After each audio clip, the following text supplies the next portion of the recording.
Hello everyone. तो आज हम बात करने वाले हैं बेल्जियम और श्रीलंका के बारे में from the chapter federalism. From the chapter federalism, ये आपका वो चैप्टर नहीं पावर शेयरिंग वाले, यहाँ हम फेडरलिज्म में आ चुके हैं।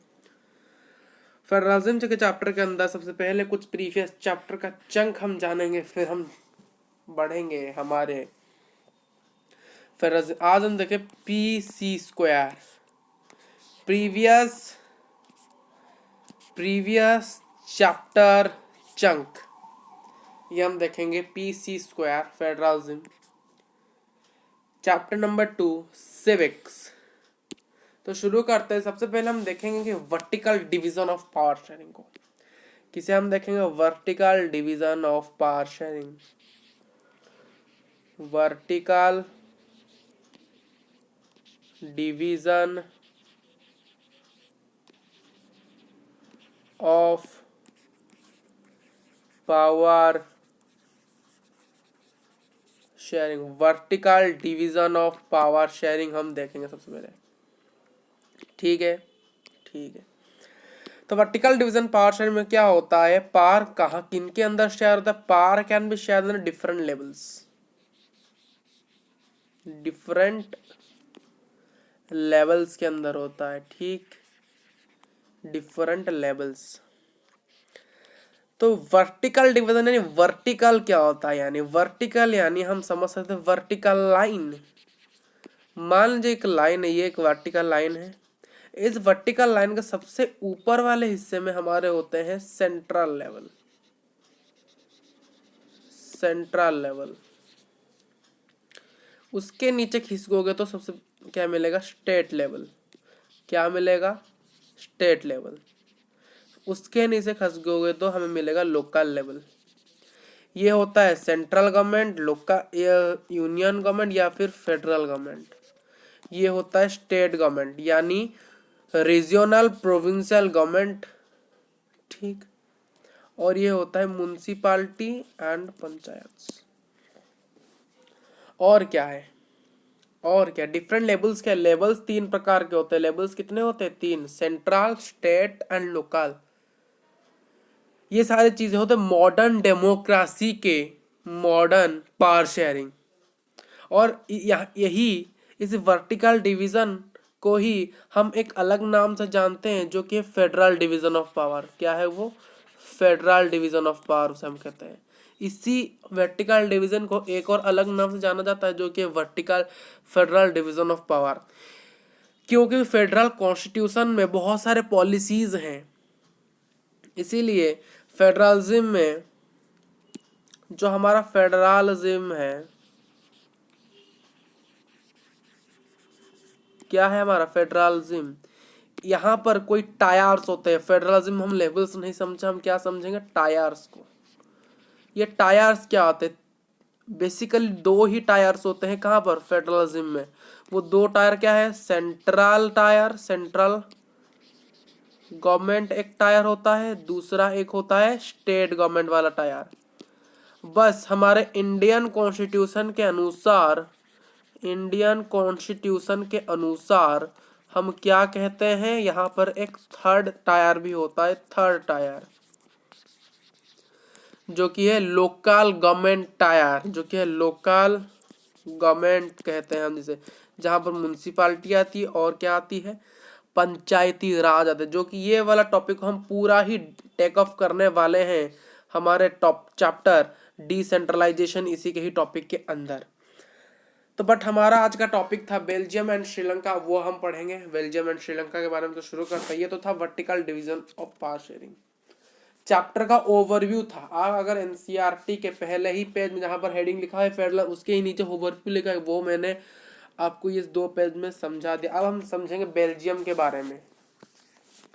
हमने पावर शेयरिंग के अंदर 2 महान चैप्टर्स के बारे में, महान कंट्री के बारे में जाना था। वो कौन कौन थे, वो 2 ही थे। एक तो था, एक कौन था, एक हमारा था, 2 थे। पहला बेल्जियम था, पहला कौन था, बेल्जियम था। दूसरा श्रीलंका था। इनको डिटेल में नहीं समझेंगे, सिर्फ बताएंगे कि यहाँ पर क्या क्या हुआ था। यहाँ पर अकोमोडेशन पॉलिसी लाई गई थी। क्या लाई गई थी? Accommodation policy. कहाँ पर? बेल्जियम में लाई गई थी अकोमोडेशन पॉलिसी।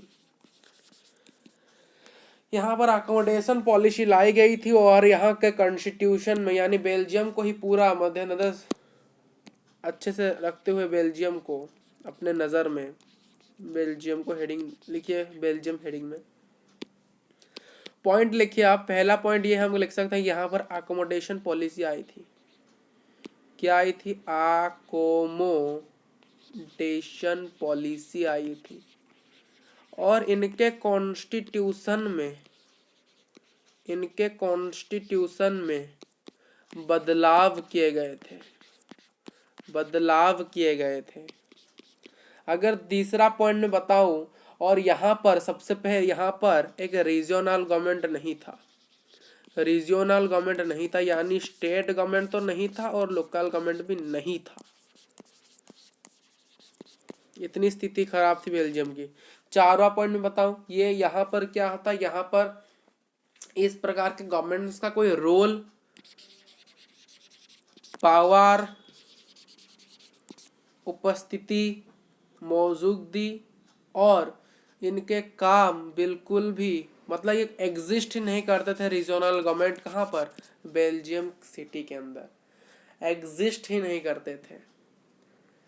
ठीक, सिर्फ एग्जिस्ट कौन करता था? एक महान पुरुष करता, जिसका नाम क्या था? Central government. दिखाई नहीं दे रहा ये वाला, बिल्कुल भी दिखाई नहीं दे रहा। सिर्फ सेंट्रल गवर्नमेंट ही क्या कर रहा था? वहां पर एग्जिस्ट कर रहा था। सेंट्रल गवर्नमेंट कहां पर एग्जिस्ट कर रहा था? बेल्जियम के अंतर्गत। अगर मैं बात करूं सारे ही काम बेल्जियम में कौन कर रहा था? एक इंसान कर रहा था, वो सेंट्रल गवर्नमेंट कर रहा था। ठीक, सेंट्रल गवर्नमेंट हर एक काम को विथड्रॉ कर रहा था बेल्जियम कंट्री के अंदर। बट 1993 में क्या हुआ? एक बहुत बड़ा चेंज किया गया। 1993 में क्या किया गया? जो रीजनल गवर्नमेंट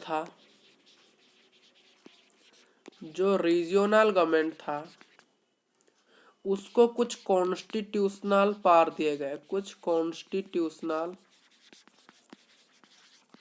कॉन्स्टिट्यूशनल में पावर दिए गए। ठीक, और उस कॉन्स्टिट्यूशन पावर देने के लिए, जिसकी वजह से वो डिपेंडेंट नहीं रहा, बहुत समय के लिए डिपेंडेंट नहीं रहा सेंट्रल गवर्नमेंट के अंदर। पहले क्या था? पहले ये था कि 1993 में जो रीजनल गवर्नमेंट बनने के बाद उसको कुछ कॉन्स्टिट्यूशनली पावर दिए गए, जिसकी वजह से वो अब नो लॉन्गर डिपेंडेंट, अब वो बहुत समय के लिए डिपेंडेंट था किसके ऊपर? किसके ऊपर था? सेंट्रल गवर्नमेंट के ऊपर था। बट जब इसे कुछ पावर दी गई तब ये इसके ऊपर और नहीं रहा। क्या नहीं रहा? डिपेंडेंट नहीं रहा। यह था बेल्जियम की स्थिति। ये सारी चीज बेल्जियम की स्थिति। तो बेल्जियम में कहाँ से वो कहाँ शिफ्ट हुआ, ये क्वेश्चन पूछा जाता है। बेल्जियम कहाँ पहले क्या था, फिर क्या हो गया? Belgium is shifted from dash to dash. Answer बताइए। डैश से डैश। पहले क्या था, अब क्या हो गया? पहले वो यूनिटरी गवर्नमेंट था। पहले क्या था? यूनिटरी गवर्नमेंट था। अब क्या हो गया? अब वो हो गया फेडरल गवर्नमेंट। अब वो क्या हो गया? Federal government. समझ में आई बात? अब वो हो गया फेडरल गवर्नमेंट, यानी वर्टिकल डिवीजन ऑफ पावर, यानी central government is equal to the state government is equal to the local government. ये होता है वर्टिकल डिवीजन।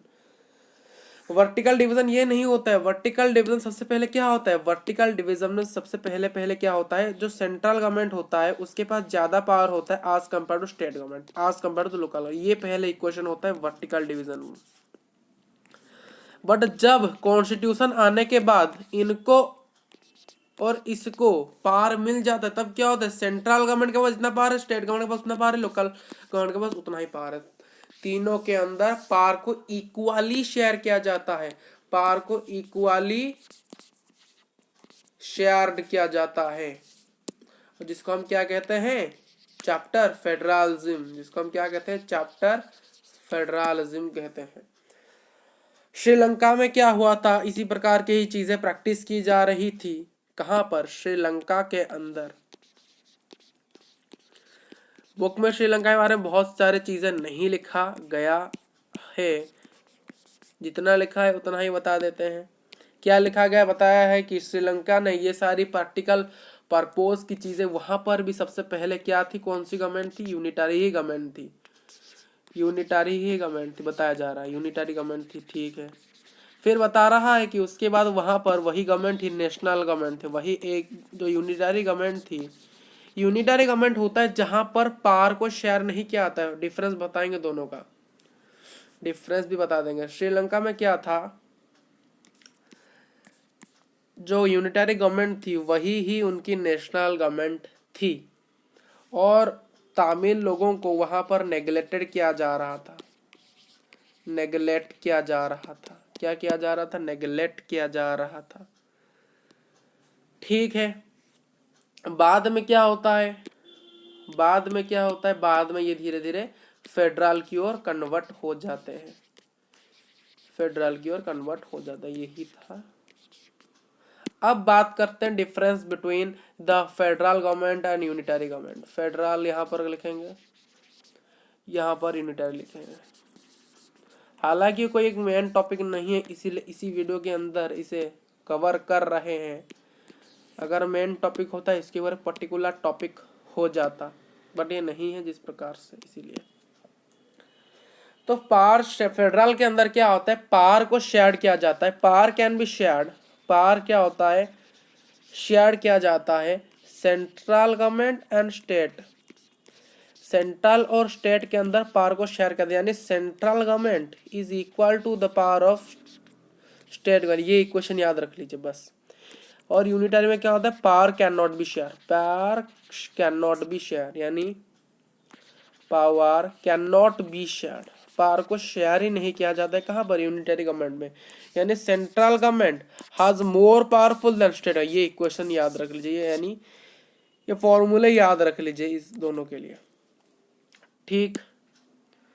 तो आपका यहीं पर आपका हमारा टॉपिक खत्म होता है। और क्या है, नोट्स के लिंक कहाँ पर मिले, डिस्क्रिप्शन बॉक्स में आपको मिल जा रहे होंगे, डाउनलोड कर लीजिएगा, ठीक। और thank you for watching this video.